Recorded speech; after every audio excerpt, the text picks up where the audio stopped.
सलाहुद्दीन जल्द अज जल्द शाम जाना चाहते हैं, मगर बालन उनकी हालत देखकर उन्हें सफर से मना करता है। लेकिन जब वो इसरार करते हैं तो बालन फैसला करता है कि वो उन्हें खुद शाम ले जाएगा। चूंकि सलाहुद्दीन इतने कमजोर होते हैं कि चल भी नहीं सकते, बालन उन्हें अपना घोड़ा दे देता है और खुद पैदल चलने लगता है।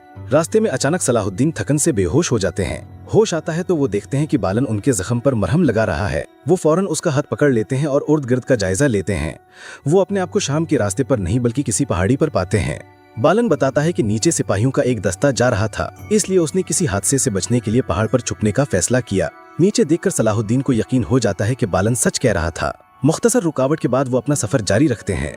जुदाई का वक्त आता है तो जाने से पहले बालन सलाहुद्दीन को अपना खंजर देता है ताकि वो अपने आप की हिफाजत कर सकें।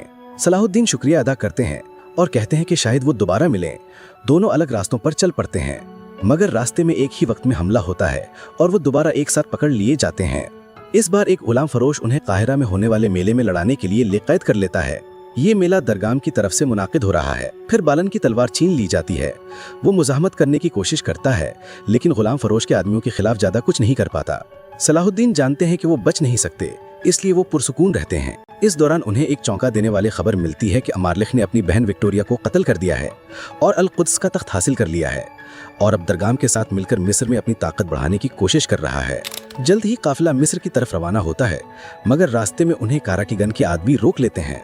वो सलाहुद्दीन को बचाना चाहते हैं, मगर अपनी असली शनाख्त जाहिर नहीं कर सकते, इसलिए इशारा करके कहते हैं कि ये शख्स उनके काफिले पर हमला आवर हुआ था और बेपनाह खून बहाया था, इसीलिए अब वो इससे बदला लेना चाहते हैं।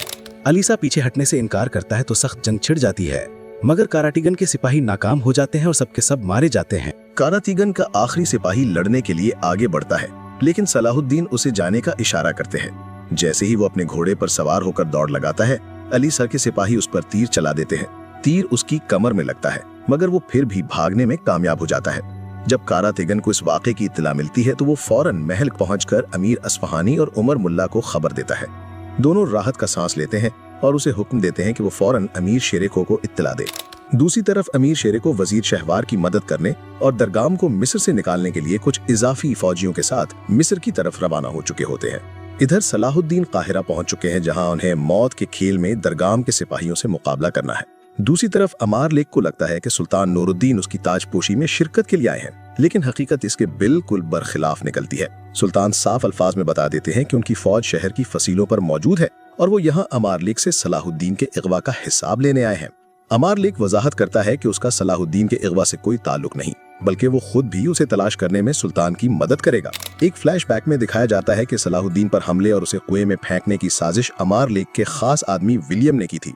विलियम ने ये काम माइल्स से करवाया और वो भी बगैर अमारलिक को इत्तला दिए। वो माइल्स ही था जिसका निशान कुएं में गिर गया था जब वो सलाहुद्दीन को ठिकाने लगा रहा था। अमारलिक यकीन दिलाता है कि उसकी हुकूमत में तमाम मुसलमानों के हुकूक की हिफाजत की जाएगी, लेकिन सुल्तान ये कहकर रवाना हो जाते हैं कि वो कभी उस ताज और तलवार के सामने नहीं झुकेंगे जिन्होंने कुद्स के मुसलमानों का खून बहाया था। दूसरी तरफ शिरको मिस्र पर हमले की तैयारी कर रहे होते हैं, लेकिन कामयाब हमले के लिए उन्हें शहर के अंदर मौजूद किसी शख्स की मदद दरकार होती है। काजी फाजिल ये जिम्मेदारी लेते हैं और दरगाम से राब्ता मजबूत करते हैं ताकि वो उन्हें तामीराती काउंसिल का ओहदा दोबारा दे दे। सिर्फ एक मुलाकात में काजी फाजिल दरगाम को यकीन दिलाने में कामयाब हो जाते हैं कि वो उसके साथ हैं। इसी दौरान कारातीगन काकर शिरको को इत्तला देता है कि सलाहुद्दीन को एक गुलामों का ताजिर मिस्र ले गया है। सब ये सुनकर दंग रह जाते हैं, लेकिन उनकी खबर मालूम होने पर राहत का सांस भी लेते हैं। माइल्स दरगाम के पास आता है ताकि उनके इत्तेहाद को मजीद मजबूत किया जा सके। दरगाम सलेबियों की फौजी मदद के बदले में माइल्स को एक खफिया जगह देने का वादा करता है ताकि वो अपने सिपाहियों को वहां बुला सके। माइल्स वही शख्स है जिसने सलाहुद्दीन को कुएं में फेंका था, लेकिन उससे पहले कि सलाहुद्दीन मैदान में आते माइल्स वहां से जा चुका होता है। जैसे ही सलाहुद्दीन और बालन की लड़ाई का वक्त आता है, दोनों दुश्मनों पर बिजली की तरह टूट पड़ते हैं और एक एक करके सबको जमीन पर गिराते चले जाते हैं। लड़ाई के दौरान एक आदमी काजी फाजिल को इत्तला देता है कि दो लोग उनसे मिलना चाहते हैं। ये और कोई नहीं बल्कि कारातीगन और यारोकी होते हैं, जो काहिरा में सलाहुद्दीन की मौजूदगी की खबर लेकर आए हैं। काजी फाजिल दोनों को अपने साथ मैदान में ले जाते हैं ताकि वो सलाहुद्दीन की शनाख्त कर सकें।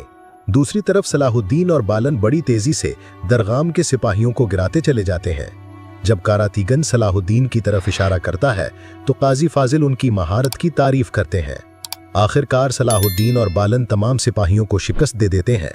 उसके बाद दरगाम दोनों को हुक्म देता है कि वो आपस में लड़ें, वरना दोनों को कत्ल कर दिया जाएगा और जो जीतेगा उसे बालन की कीमती तलवार इनाम में दी जाएगी। लड़ाई शुरू होती है, लेकिन जल्द ही जाहिर हो जाता है कि दोनों एक दूसरे को मारना नहीं चाहते।